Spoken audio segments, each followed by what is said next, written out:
Ya yo me cansé, no quiero ser tu amante. Te digo de mi parte que no aguanto. 2018학년도 수능 인문지문입니다. 자, 뭐 전혀 어려운 게 없어요. 그래서 간단하게 정리만 하겠습니다. 자연에서 발생하는 모든 일은 목적 지향적인가? 중심화제가 그냥 명백하게 나오고 이제 목적 지향적인가에 대한 답변을 찾으면 되겠다. 자기 몸통보다 더 큰 나뭇가지나 잎사귀를 호둥대며 운반하는 개미들은 분명히 목적을 가진 듯이 보인다. 그런데 가을에 지는 낙엽이나 한밤중에 쏟아지는 우박도 목적을 가질까? 아리스토텔레스는 사람 이름 동그라미 모든 자연물이 대상 목적을 추구하는 본성을 뭐해요? 타고나며 외적 원인이 아니라 필요 없고 뭐에 따라 내재적 본성에 따른 뭘 해요? 운동을 한다는 것을 뭐라 부른다? 목적론이라 부른다를 제시를 했대. 자, 끊어서 밑줄을 쳤는데 첫 번째 모든 자연물이 그렇고 목적을 추구하는 본성을 타고나고 근데 그 본성은 자 밑에 거랑 연결을 해볼까요? 이 본성 있죠?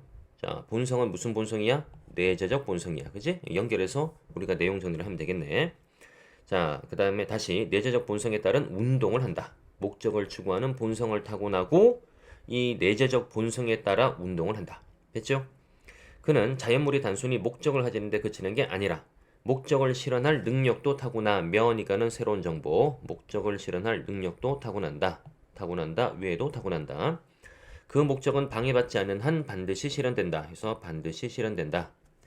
그 다음에 그 본성적 목적의 실현은 운동 주체에 앞에서 뭐야? 모든 자연물 운동 주체에 항상 바람직한 결과를 가지고 온다 해서 항상 바람직한 결과를 가져온다.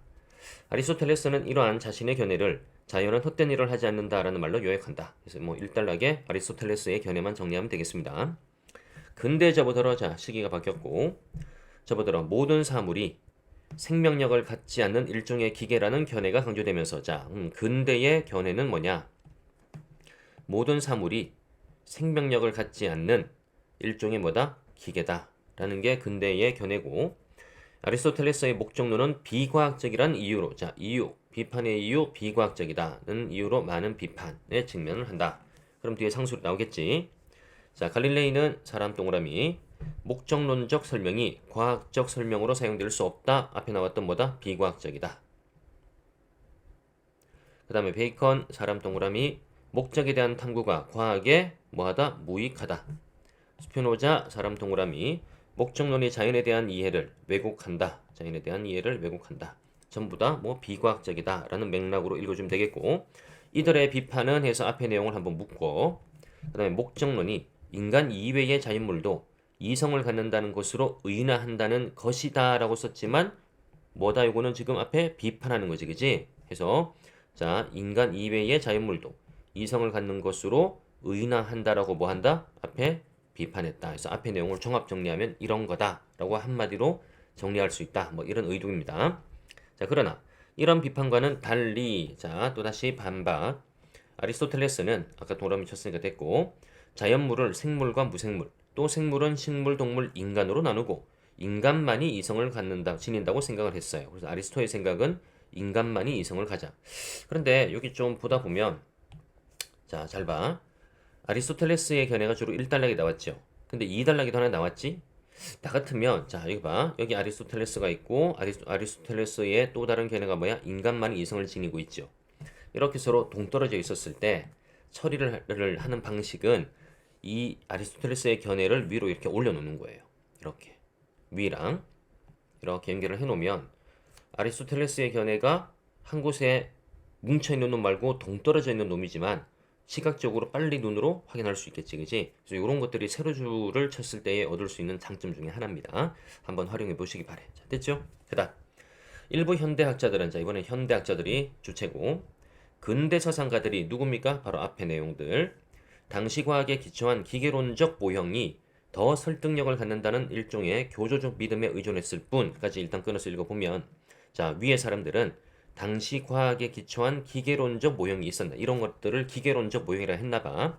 자 이것들이 더 설득력을 갖는다는 일종의 교조적인 믿음에 의존했을 뿐 끊고 아리스토텔레스의 목적론을 거부할 충분한 근거를 제시하지 못했다고 비판했다니까는 누구 편이다? 아리스토텔레스 편이다. 그래서 이제부터 뭐 조심해야 된다? 편가르기. 편가르기 조심해야 돼요. 사람이 이렇게 많이 나왔지. 그지? 아리스토 견해 나오고 그다음에 비판하는 사람들 3명 나왔지. 그다음에 그 비판하는 사람들을 비판하는 사람들이 또 나왔지.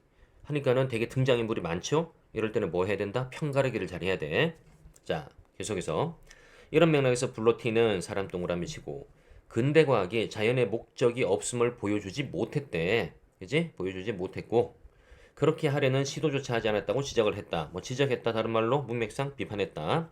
또한 우드필드 사람 이름 동그라미 목적론적 설명이 과학적 설명은 아니지만 목적론의 옳고 그름을 확인할 수 없기 때문에 목적론이 거짓이라고 할 수 없다라고 했으니까는 이 사람도 아리스토텔레스의 편이다 정도 체크합시다. 그다음 17세기 과학은 자, 또 다른 하나의 주체 실험을 통해서 과학적 설명의 참 거짓을 확인하는 것을 요구했대. 자, 거기서 포인트가 뭐다? 실험을 통해서야. 그지?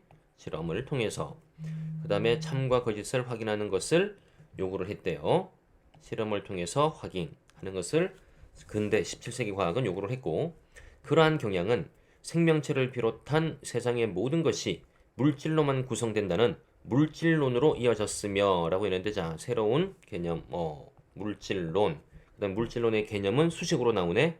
뭐 생명체를 비롯한 세상의 모든 것이 물질로 구성된다.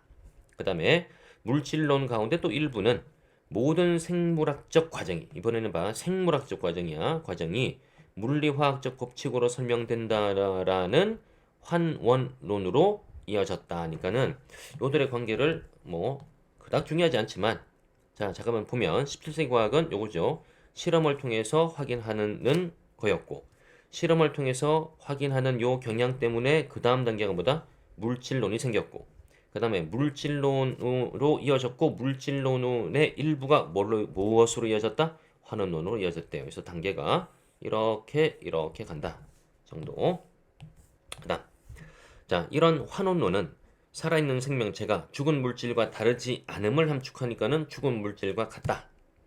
선생님이 가끔 수업 전에 얘기를 하지만 국어 비문학에서 부정어가 나오면은 긍정으로 바꿔 읽어라. 머릿속이 훨씬 더 가벼워진다. 라고 얘기한 적이 있어요. 그래서 죽은 거나 살은 거나 똑같다. 하지만 아리스토텔레스는 자, 또 반박. 자연물의 물질적 구성 요소를 알면 그것의 본성을 모두 설명할 수 있다는 사람 이름인 것 같지? 엠페도클레스의 견해를 반박했대. 그러면 문맥으로 봤을 때 엠페도클레스는 17세기 과학자이거나 환원론주의자거나 좀 되겠지, 그지? 자, 그 다음 이 반박은 자연물이 단순히 물질로만 이루어진 것이 아니며 그러면은 아리스토텔레스는 물질 말고 다른 게 더 있다라는 거야, 그지? 또한 그것의 본성이 단순히 물리화학적으로 환원되지 않는다는 주장을 내포한대요. 결론적으로 아니다, 참, 얘들아, 잠깐만.